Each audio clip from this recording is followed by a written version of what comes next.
요압의 최후 이런 제목으로 잠깐 말씀을 상고하고자 합니다. 요압의 최후.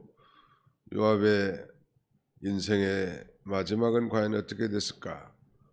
요압은 이 다윗 왕 시대의 군대 장관이었던, 요새로 말하면 국방장관과 같은 그런 요직에서 충성했던 사람인데, 우리가 배운 대로 다윗이 노쇠하고 이제 거동하기 힘든 그런 시기에 여전히 왕임에도 불구하고 그 아도니아의 모반, 아도니아의 쿠데타에 참여했단 말.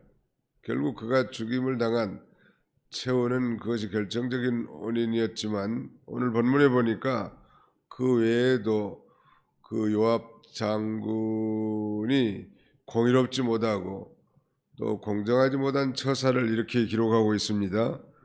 자, 거기 32절을 보실까요? 31절.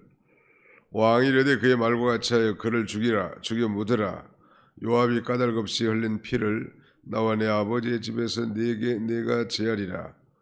여호와께서 요압의 피를 그의 머리로 돌려보내실 것은 그가 자기보다 의롭고 선한 두 사람을 쳤음이니, 곧 이스라엘 군사령관 네리 아들 아브넬과 유다의 군사령관 에델의 아들 아마사를 칼로 죽였습니다.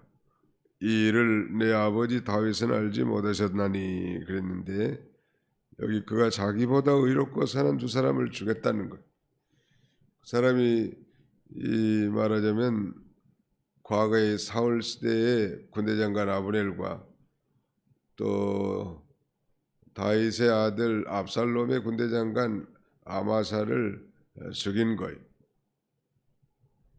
왜 죽였을까? 어떤 이 개인의 그 사사로운 감정 때문에 죽인 거예요. 하나님의 나라와 의를 생각하지 않았단 말.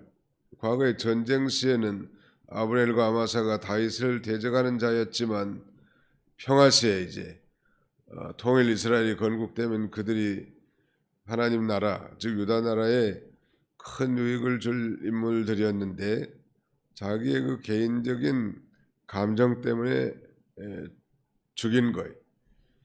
이 마지막 이 아도니아의 최후의 이 반역에 참가한 이 요압이 이제 먼저 제사장 아비아달이 파면되는 것을 듣고, 이제 나도 이제 죽을 때가 얼마 안 됐구나. 그래서 어디로 도망가는가 하면 이 말하자면 회막에 있는 성전에 있는 제단에 가서 제단 뿔을 잡았단 말이에요. 거기 지금 그렇게 쓰여 있죠. 자, 29절. 어떤 사람이 솔로몬에게 아뢰되 요압이 여호와의 장막으로 도망하여 제단 곁에 있는 솔로몬이 여호야다 아들 브나야를 보내어 이르되 너는 가서 그를 치라. 제단 곁에 있나이다. 솔로몬이 여호야다 아들 브나야를 보내며 이르되 너는 가서 그를 쳐라. 그래서 이렇게 과거에 정부에 데모하다가 명동 성당에 숨은 이런 운동권 사람들을 그 성당의 신부 김수환 추기경이 내주지 않은 일들이 있었죠. 아마 그런 근거를 두고 하는 것 같고, 아무리 공권력이라도 천주교의 성지와 같은 성당에 들어가서 사람을 잡아다가 죽이는 행위는 이 말하자면 관습적으로 금지된 모양이에요. 그러나 우리가 기억할 것은, 아무리 이 교회가 사람을 인권을 보호하고 생명을 소중하게 여기지만 죄를 범했다면 이 국법의 통치를 받아야 하는 것이 마땅한 거예요. 누가 죄짓고 교회로 도망갔는데 교회니까 그 죄를 덮어줄 수 있는 건 아니죠. 살인죄를 범하면 그 살인죄에 따른 재판을 받고 법정 구속을 당해서 그 죄에 대한 대가를 치르는 거예요.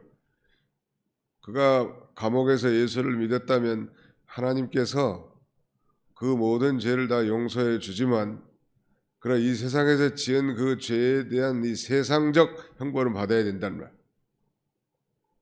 이걸 착각하면 곤란한 거예요. 하나님이 내 죄를 다 용서해 줬으니까 나는 이 세상 법의 집행을 받은 그 죄값은 안 치러도 된다. 아니면 이 세상에 자기가 피해를 준 그 피해자에게도 죄송함과 죄스러움을 느끼지도 않고 땅땅하다면 그건 뭔가 아주 잘못된 거예요. 우리나라 영화 이창동 감독의 밀양이라고 하는 영화의 작품에 보면 거기에 그 장로인지 누군지 확실히 잘 모르겠는데 아무튼 그 한 어린아이를 요괴했었죠. 죽였는지는 모르겠는데 아무튼 그래서 감옥에 들어가 있는데 감옥에서 전도를 받고 예수를 믿었단 말. 그래서 어린아이의 어머니도 이제 용서해 주려고 감옥에 갔는데 자기가 예수 믿기 때문에 다 자기는 용서받았다고 전혀 죄인이 아닌 것처럼 이렇게 불손한 태도를 취하니까 유괴당한 어린아이의 어머니 그 여인이 팩 돌아버리는 거예요. 내가 용서를 안 했는데 누가 너를 용서해 주더냐 이렇게 말하면서 말이죠. 우리가 이런 것을 정확하게 이해해야 합니다. 세상에서 죄를 지었으면 세상 법에 따라서 그 형벌을 받는 것이 당연하고 거기서 정말 죄인이라면 뉘우치고 개가 천선해야지. 많은 사람들이 감옥에 가서 후회를 한대. 뉘우치기보다도 왜 내가 그때 이러다가 잡혔을까? 안 잡혔을 수도 있는데 그러면서 또 다른 죄를 계획한다는 거 아니에요? 바로 되지 못하는 거죠. 오늘 이렇게 평화의 시대에 자기보다 더 의롭고 선한 사울의 군대장관 아브넬과 또 압살롬의 군대장관 아마사를 개인의 감정 때문에 죽인 거예요. 자세히 살펴볼 수는 없지만 또 결정적으로는 다윗이 왕임에도 불구하고 노쇠하니까 아도니아의 반역에 참여했단 말. 그리고 이제 자기 생명이 이틀어오니까 이 장막에 가가지고 제단의 뿔을 잡아서 생명을 모면하려고 한단 말. 그래서 이 다윗의 심부름, 솔로몬의 심부름을 받은 이 분하야 장군이 보고를 하는 거예요. 지금 솔로몬 왕에게. 29절 다시 보십시다. 어떤 사람이 솔로몬 왕에게 아뢰되 요압이 여호와의 장막으로 도망하여 제단 곁에 있나이다. 제단 곁에 하면 제단 뿔을 잡는 모양이죠. 그래서 솔로몬이 여호야다의 아들 분하야를 보내며 뭐라고 말하는가 하면 너는 가서 그를 치라. 그러니까 분하야가 30절 분하야가 여호와의 장막에 이르러 그에게 이르되 왕께서 나오라 하시느니라. 그가 대답하되 아니라 내가 여기서 죽겠노라. 분하야가 돌아가서 왕께 아뢰 이르되 요압이 이리이리 내게 대답하되이다. 왕이 이르되 그의 말과 같이 하여 그를 죽여 묻으라. 요압이 까닭없이 흘린 피를 나와 내 아버지 집에서 내가 제하리라.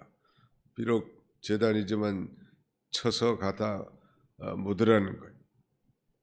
공정한 심판을 받은 것이죠. 솔로몬이 요압을 죽이려고 하니까 여호와의 장막으로 도망쳐서 단뿔을 잡은 거예요. 우리 성경을 한 군데 찾아보겠습니다. 출애굽기 21장, 출애굽기 제21장 13절, 14절. 출애굽기 21장 13절, 14절 같이 읽겠습니다. 시작. 만일 사람이 고의적으로 한 것이 아니라 나 하나님이 사람 다시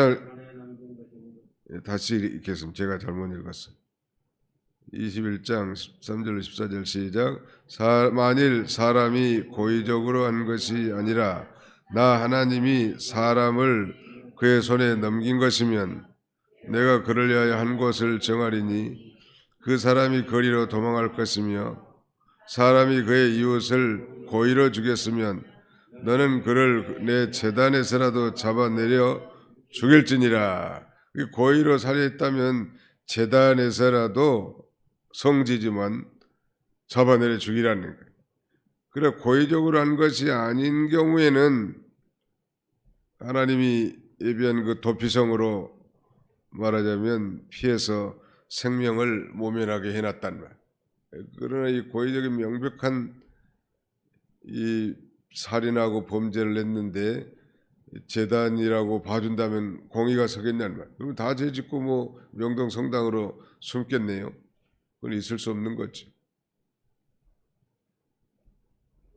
그러나 정말 사회 정의와 옳은 일을 위해서 자기 생명을 부지하게 해서 숨은 자를 보호했다면 그건 좀 이 여론의 지지를 받을 수 있겠죠. 아무튼 이 요압이 죽임당한 세 가지 죄는 그거예요. 이스라엘의 군대 장관 아브넬을 죽였고 또 유다의 군대 장관 아마샤를 죽였고 결정적으로는 아도니아의 모의에 가담했다는 이 아브넬과 아마샤 죄 없는 두 사람을 사사로운 감정 때문에 칼로 죽인 그의 최후를 다윗은 그 노새에서 죽기 전이라도 사랑하는 아들 솔로몬에게 유언을 하면서 그들을 처치하도록 명령한 거 보면 참 하나님은 정확하고 무서운 분이에요. 반면에 우리가 이미 다 살펴봤지만 하나님의 나라에 도움을 주고 유익을 준 자는 그가 죽을 때라도 유언해서 그 자손 대대로 대우해 주도록 후대하도록 그렇게 명령합니다. 우리도 예수 믿는 사람이든 안 믿는 사람이든 그 나라에서 나라에 공을 세운 사람에 대해서는 이 정부가 책임을 짓잖아요. 저희 부처는 그 6.25 때 참전용사 해가지고 장례를 치르는데 보니까 그 화장하는데 우리 외지로 가면 100만 원 주잖아요. 벽지 화장터에 가면. 서울시 사람은 한 10만 원이나 하면 외지 사람들 한 100만 원 줘야 돼. 근데 그 화장비를 정부에서 대주더라고요. 장례 보조비라고 하죠.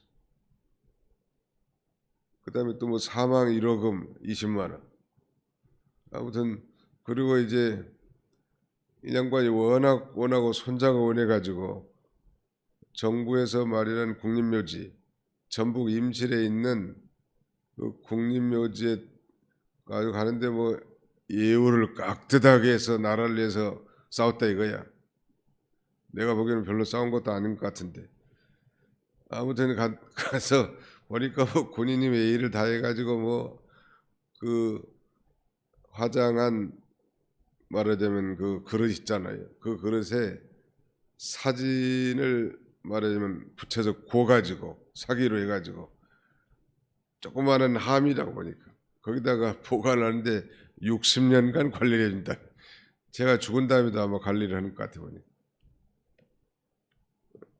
아무튼 정부에 그래도 조금이라도 나라에 유익을 주고 나라를 위해서 싸운 그런 공적을 기려서 죽은 다음에도 명예롭게 한 것이 이 죄 많은 인간들로 그런 생각을 하는데 하물며 정말 주와 복음을 위해서 희생하고 헌신하고 물질 바치고 몸 바쳐서 충성한 하나님의 백성들의 그 헌신과 희생을 왜 하나님이 기억하시지 않겠냐는 말.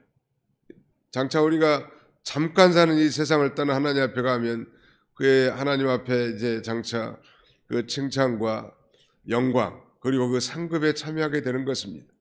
이걸 깨달은 자들이 저 멀리 목숨을 담보로 하고 선교사라도 가고 정말 주와 복음을 위해서 일생 헌신하는 거예요. 그러므로 고린도전서 제15장 마지막 58절이면 그러므로 사랑하는 형제들아 견고하며 흔들리지 말며 주의 일에 더욱 힘쓰는 자들이 되라. 이는 너희 수고가 결코 헛되지 않은 줄을 알미니라. 이 땅에서 수고하고 믿음 지키고 정말 소자에게 냉수 한 그릇에서 대접한 것을 하나님이 다 갚아주시겠다. 그 반대로 하나님 나라에 손해주는 자를 이렇게 하나님은 다 기억하시고 가차없이 이 비참한 최후를 맞게 하신 것을 우리가 살펴봅니다. 그럼 우리가 가는 길, 우리가 믿는 일에 질려가는 일이 결코 헛되지 않은 줄 알고 천당 가는 그날까지 믿음으로 충성하는 저와 여러분들이 다 되시기를 주님의 이름으로 축원합니다.